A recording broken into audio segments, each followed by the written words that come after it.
네, 기자 브리핑 한 주간 교육 현장. 오늘은 논란이 격화되고 있는 누리과정 예산 문제를 짚어보겠습니다. 이윤영 기자 자리했습니다. 어서 오시죠. 네, 안녕하세요. 네, 안녕하십니까. 자, 지금 상황이 굉장히 심각해지고 있습니다. 이 예산 배정을 둘러싼 게 이제는 논란을 넘어서 거의 격화에 가까운 수준까지 이르르고 있는 것 같은데 네. 일단 지금 교육청별로 처한 상황들이 조금씩 다르죠? 네, 이제 하루가 다르게 쏟아져 나오고 있는 이 누리과정 예산 관련 기사들을 보면서 좀 불안해하시는 학부모님들이 많으실 텐데요. 예. 현재 서울과 광주, 또 경기, 강원 등 8개 시도는 이 어린이집 누리과정 예산을 편성하지 않은 상태고요. 네. 이 가운데서도 서울과 광주, 경기, 전남은 이 유치원 누리과정 예산도 편성을 하지 않았습니다. 잠시만요. 그러면 지금 어린이집뿐만 아니라 네. 유치원까지 편성이 되지 않은 상황입니까? 네, 그러니까 한마디로 이제 이 유치원 지원 예산마저도 이 네. 어린이집 지원에 좀 발목이 잡혀 있는 상황인 건데요.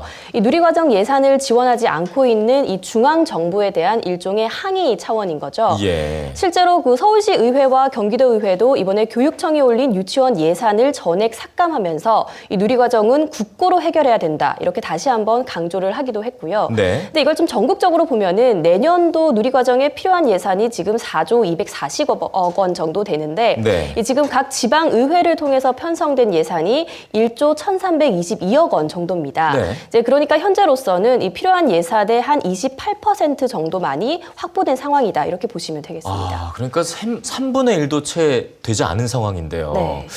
사실은 근데 이 대립을 잘 살펴보면 원래는 정부와 교육청 간의 어떤 대립이었거든요. 네. 그런데 지금 상황을 보면 하나가 더 꼈습니다. 정부 네. 그리고 지방의회 또 지방의회와 교육청 간의 대립으로 확산이 되고 있어요.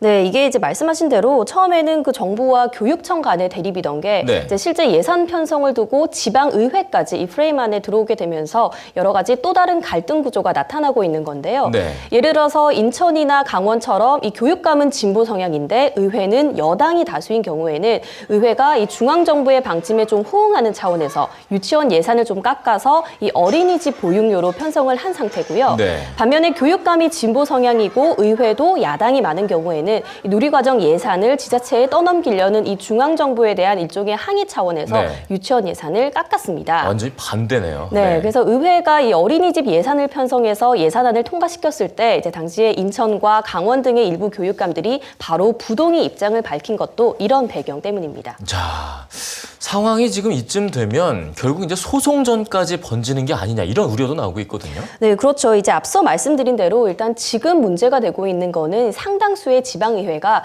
유치원 누리과정 예산을 줄여서 어린이집 예산으로 돌리도록 이렇게 의결을 했기 때문인데요. 네. 그러다 보니까 이제 해당 교육감들 입장에서는 왜 우리가 편성하지도 않은 이 어린이집 예산을 의회가 유치원 예산에서 임의로 깎아서 편성을 하느냐 이러면서 뭐 제의 요구라든지 무효 소송을 제기하겠다고 나서고 있습니다. 네. 근데 이제 지방자치법에 따르면요, 이 지방의회는 지방자치단체장, 즉 교육청의 동의 없이는 이 예산을 늘리거나 새로운 항목을 만들 수가 없거든요. 그러니까 교육감이 동의를 하지 않았는데 의회가 임의로 예산을 편성을 하면은 이제 재심사를 요구하거나 대법원에 이제 소송을 제기를 할 수가 있습니다. 네네.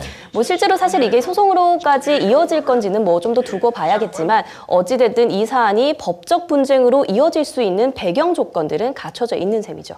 굉장히 불안하군요. 네. 자, 그런데 사실 그 누구보다 불안할 사람은 사실 학부모들 아니겠습니까? 네. 이러다가는 정말로 당장 내년부터 보육 대란이 현실화되는 거 아니냐 이런 얘기 나옵니다.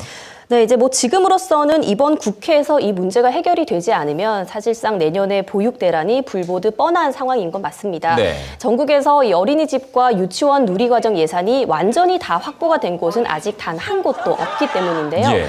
특히 이제 국고 추가 지원 같은 정부의 어떤 특단의 조치가 없으면은 이제 예산 논란에서 그나마 자유로웠던 유치원마저도 당장 내년부터 보육 대란에 휩싸일 수도 있는데요. 네. 근데 정부는 하지만 이제 강력한 법적 대응까지 언급을 하면서 더 이상의 국고 지원은 없다 이런 입장을 좀 고수를 하고 있어서 해결점을 찾기는 사실상 좀 쉽지 않아 보입니다.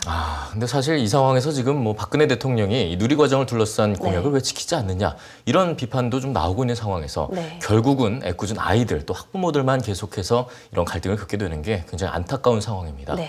좀 대책을 빨리 좀 찾아야겠습니다. 네, 그렇죠. 오늘 말씀 고맙습니다. 수고하셨습니다.